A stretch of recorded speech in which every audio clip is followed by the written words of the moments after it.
Well, all right, here we are. You see my face, you know what day it is. It's Move Monday. I'm Pastor Bobby D. Hamilton. I welcome you back to Move Monday. This is the day we've set aside. It's the day we've purposed each week to start our week by moving our bodies. We've been doing this now for a few years now. Just simply me to encourage you. You encourage somebody else to get up and move, to take care of our temple. It's about a stewardship. It's about a mutual encouragement. It's about a strengthening one another. It's about caring for one another and making sure that we as a people, that we can take care of our temples for the glory of God. So let me just begin today by just giving a few shout outs on this great Move Monday. Let me get a shout out to all the mall walkers. I've heard from the mall walkers, and you who are walking and you're out in these malls and you're back in the malls, but you're not in the mall shopping. No, you're using that mall space, that covered space to protect you from the sun, but also to get your steps in. So for all the mall walkers, I say shout out to the mall walkers, but not just the mall walkers. I want to give a shout out to the Peloton people. I've heard from some of the Peloton. Some of you have gone and bought Peloton equipment. That's a great investment. That's a great thing. Use your Peloton equipment. So thank you so much for all the Peloton people. You know who you are. I want to give a shout out to all the yard lovers, because there are people who say, well, what about the yard? What about my walking in the Lord? I can't ride, I can't swim, I can't run, but I sure love working in my yard, and I do it every single week. Great. Adopt it to your Monday. Incorporate it into your Move Monday. You're out in that yard, you're planting, you're digging, you're walking around, you're wheelbarrowing, you're putting down grass, you're pulling up sod, all those things you're doing to beautify your place.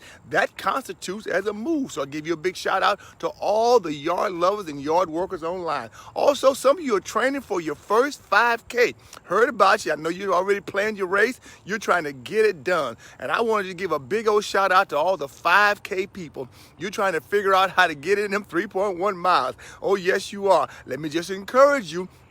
Go run 3.1 miles. You got to train more than 1 mile. Oh, yes, you do. You got to put it in, put the work in and get it done. Take your time. Be careful. Do it. Enjoy it. Enjoy it. A 5K is a quick, fast, in a hurry, like a sprint, but it's no problem. I'm just glad to hear that you put a goal out there and you say, I'm going to do this 5K just to finish. The most important, just to finish. You got to walk a while. You got to jog a while. You got to drag a while. Whatever it takes to do, just go and just finish. And I want to just thank, and also, I want to thank also to all the seniors. We got some seniors out there who are neighborhood. Well, you created a team of neighborhood people and you're walking around as a group of seniors. You're not by yourself. It's 2, 3, 4 of you together and you're walking through the neighborhood, scouting out the neighborhood, talking about the neighborhood, just doing what you do. That's a wonderful, wonderful thing. So a big shout out to all the seniors who've come together with the interest to what? To be walking. You're moving. And that constitutes as a great exercise, so thank God for all you who are certainly doing that. Also, so it got a multitude of shout outs, and it's a great time to be talking about doing that as well. Why is that so important? Because we're getting to that intimate triangle, that intimate triangle in which we're about to get into the comfort food, the triangle. We're talking about Thanksgiving coming up, Christmas coming up, New Year coming up, and then we got all this comfort food that's going to be coming out. And so I want to encourage you right now to begin. Don't say, I'm going to start on January the 2nd. Don't say I'm going to start on January the 3rd, because you know and I know that is not how it works. Because then you begin to say it's too cold. You begin to say I need to go to the doctor first. I'm saying just begin today. As I gave a shout out to all those people, I want to give a shout out to you. So whatever you're doing that constitutes your move, I say a shout out. And that's just so important. Speaking of shout out to the push-up people, there's some of you now who've entered into a push-up contest. I've heard about the contest and you decided to be a part of the contest. That's a wonderful thing. That constitutes a move. How many push-ups can you do? I know that all push-ups are not created equal. If you're going to do a push-up, you got to go all the way down and come all the way up in your push-up. But I'm just glad to hear you decide to put yourself into something that constitutes a move. You're trying to breathe. You're trying to get in your exercise. You're trying to make sure that you take care of your body. So to all the cyclists, all the swimmers, you know who you are. I'm just talking about the ones that I know about. And there are many more I don't know about. You're watching me now from all over the globe. And that's a wonderful thing. So whatever you you're doing, encourage somebody. Whatever you're doing, tell somebody. Tell us how you're doing your move and what constitutes a move, and then benefits you're getting out of the move. Because there's somebody online right now. Somebody will be online later on, and they want to know, one, how do I get started? They want to know, number two, how do I stay with it? They want to know, number three, how do I go further that I've already started? And you can help them with that. Not just me. It's a community of us. And we're trying to connect in community to say, move. Now, speaking about moving, yesterday God moved. At the Friendship Church, I preached a message. I'm in this series about hope, because I've been talking about you can't live without hope.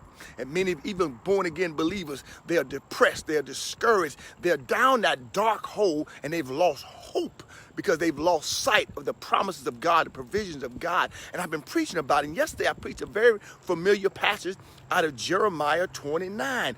I preached verses 10 and 11. We're so familiar with Jeremiah. Those familiar passages kind of trip us up because we've been around the passage so much that we haven't really taken the energy or effort to get into the passage. So yesterday I preached that passage out of Jeremiah, and I talked about it ain't over. But I want you to go back and look at that passage. Go look at it on YouTube and what I preached yesterday about hope, part 3, about it ain't over.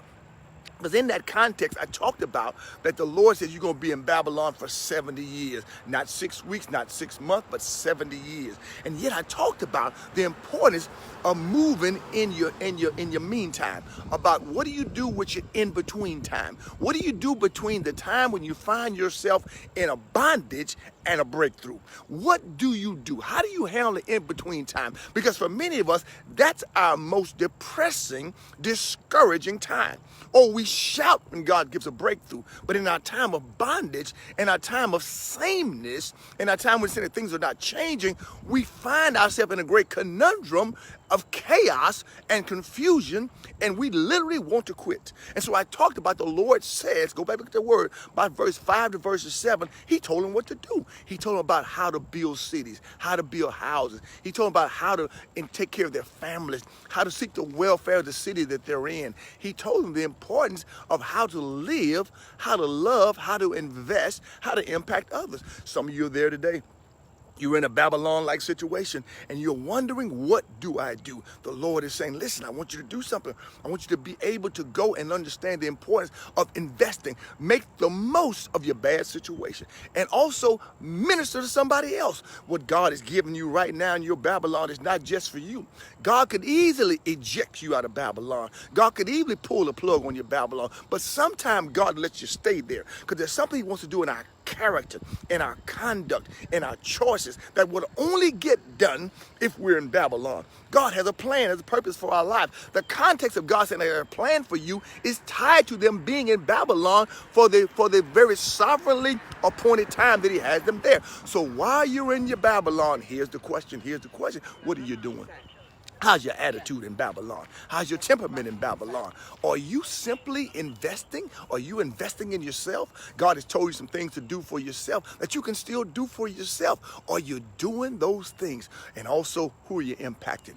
What God has given to you isn't just for you. It's to come to you, but also to go through you. So what are you doing with it? Right now, all the Babylon people say amen. All the Babylon people shout right now. God is saying, I want you to do something. I want you to learn how to navigate your in the meantime, navigate your in between time, and prosper where you're planted. God knows exactly where you are, how long you've been there, how long you will be there. But the question becomes, what are you doing while you're there? Go to YouTube and pull it down, share it with somebody else, read the text again, Jeremiah 29, and encourage your own soul. Let the Lord speak to you right now where you're. I wish that God would jettison you out. I wish that God would just step in right now and bring that whole time of testing and trial to an end. He can, but he may not. And if he does not do it, how will you handle it? How will you move? How will you make your way? That becomes the real. May God bless you. May God keep you. May God use you as you move in this season of life that you're in. May God take care. I'll see you Wednesday night at Friendship, a place to begin again. God bless you. God keep you.